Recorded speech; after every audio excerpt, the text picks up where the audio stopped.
अगला टॉपिक है हमारा प्रोसेस डॉट नेक्स्ट टिक। तो क्या होता है? दरअसल प्रोसेस कहने से मकसद है आप इवेंट लूप की और वो इन्वायरमेंट की ही बात कर रहे हैं, ठीक। नेक्स्ट टिक क्या होता है? तो अब हम फिर से चलते हैं, एक बार छोटा सा एक और डायग्राम बनाते हैं। अभी क्या हो रहा था पिछले फंक्शन में कि जब आप ये एग्जीक्यूशन कर रहे थे तो इवेंट लूप चली, एग्जीक्यूट हुई लूप, देखा इसने सबसे पहले क्या मिला, सेट इमीडिएट। इसने कहा चेक क्यू में, तो एक चेक क्यू होगी हमारे पास, मान लेता हूं सी के चेक क्यू। इसमें उठा करके इसने ये वाला फंक्शन डाल दिया कि भैया ये फंक्शन एग्जीक्यूट करना है।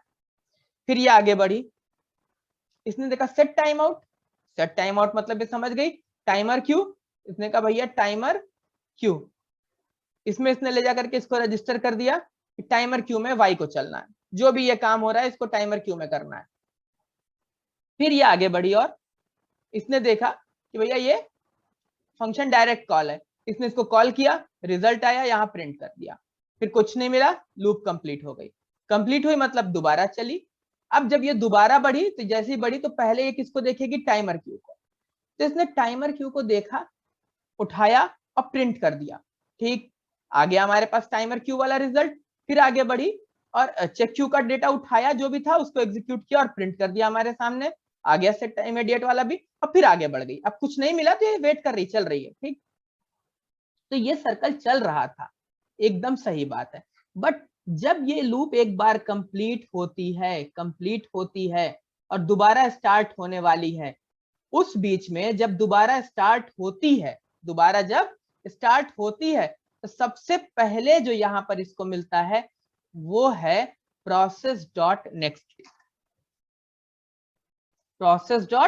नेक्स्ट टिक, ठीक। सबसे पहले कौन मिलता है, प्रोसेस डॉट नेक्स्ट टिक मिलता है। उसके बाद टाइमर क्यू मिलता है, उसके बाद चेक क्यू मिलता है। तो अगली इवेंट लूप में तीन चीजें देख सकते हैं। हम देखेंगे कि क्या सचमुच में प्रोसेस डॉट नेक्स्ट टिक सबसे पहले मिलेगा। टाइमर क्यू और चेक क्यू हम जानते हैं कि इनका कब नंबर आएगा, तो हम करके देखते हैं ये चीज। एक बना लेता हूं पेज में, process dot next tick dot JS. एक फंक्शन बना लेता हूं मैं, ऐड नाम का, 2 नंबर पास कर देते हैं। यहां कंसोल डॉट लॉग और इसके आगे मैं कॉल फ्रॉम लिख देता हूं,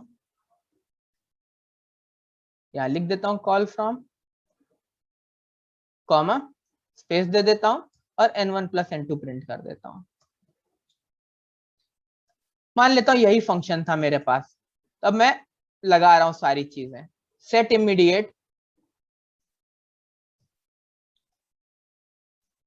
एक इसके अंदर मैं कॉल बैक फंक्शन पास कर रहा हूं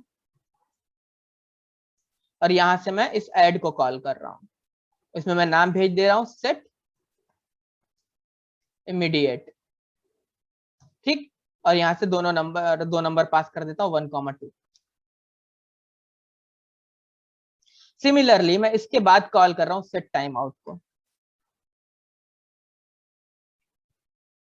इसके अंदर भी मैं एक कॉल बैक पास कर रहा हूं, ठीक। और कॉल बैक के बाद क्या पास करना होता है, टाइम, कितनी देर चलाना है इसको। तो मैंने कहा 0 सेकंड में, कितनी देर में चलेगा, 0 सेकंड में। अब यहां से भी मैं उसी ऐड फंक्शन को कॉल कर दे रहा हूं, यहां लिख दे रहा हूं सेट टाइम आउट, नंबर भेज दे रहा हूं 2,3, ठीक। और एक डायरेक्ट वाला यहां कॉल कर ही दे रहे हैं, ऐड डायरेक्ट, यहां से भेज दे रहे 3,4, ठीक। अब ऐड डायरेक्ट से पहले कॉल कर रहा हूं मैं प्रोसेस डॉट नेक्स्ट टिक। अब देखना है कि प्रोसेस डॉट नेक्स्ट टिक हमें क्या कमाल दिखाएगा और क्या कर सकता है। तो इसमें भी हम क्या करेंगे, कॉल बैक बना लेंगे और फंक्शन पास कर देंगे, जैसे सब में किया हमने वैसे ही हम इसमें भी एक फंक्शन बना लेंगे और यहां से ऐड कॉल कर देंगे। यहां लिख दूंगा प्रोसेस नेक्स्ट टिक कॉमा 1 2 2 3 3 4 4 5 पास कर दे रहे हैं। तो ये हमने वो सारी चीजें लगा ली कि हमें देखना है कि पहले ये कॉल होना चाहिए, जैसी अगली और ये रजिस्टर होगा, ये रजिस्टर होगा, इसकी खबर मिल जाएगी उसको। ये प्रोसेसिंग इंस्ट्रूमेंट नहीं है, सॉरी, ये प्रोसेस है, प्रोसेस डॉट नेक्स्ट टिक है, ठीक। और अगली बार जब आएगा तो ये रजिस्टर तो पहले हुआ है, उसके बाद ये रजिस्टर हुआ है और फिर ये कॉल हो रहा है, लेकिन पहले नेक्स्ट टिक सबसे आगे आके लूप में खड़ी हो जाएगी कि भैया सबसे पहला एग्जीक्यूशन हमारा होना चाहिए, ठीक। तो देखते हैं कि क्या ऐसा होता है या ऐसा नहीं होता है। तो मैं इसको चलाने जा रहा हूं। नोड क्या हुआ, डायरेक्ट सबसे पहले कॉल हुआ है, फिर प्रोसेस डॉट नेक्स्ट टिक, फिर टाइम आउट और फिर सेट इमीडिएट। तो सेट इमीडिएट और सेट टाइम आउट के बारे में हम जानते थे।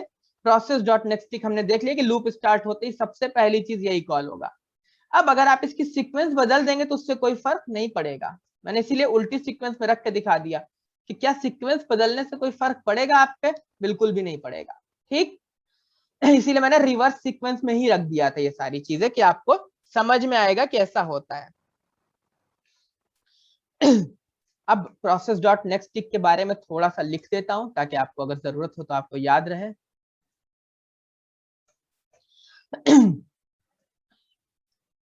it put its callback at the front of the event queue।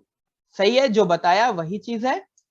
it puts its callback at the front of the event queue।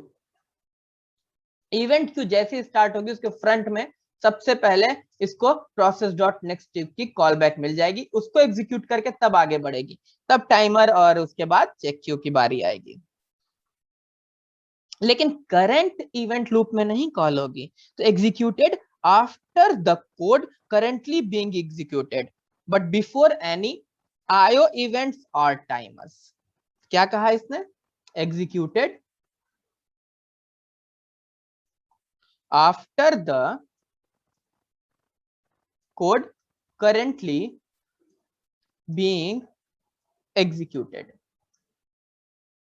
जो कोड अभी करंटली चल रहा था उसके एग्जीक्यूट होने के बाद, उसके एग्जीक्यूट होने के बाद चलेगा, बट बिफोर, लेकिन किसी भी आईओ इवेंट्स, अब एक नया टर्म आ रहा है आपके आगे, मैंने कहा था धीरे धीरे सारे टर्म सामने लेके आऊंगा, आईओ इवेंट्स और टाइमर से पहले चलेगा, सॉरी और,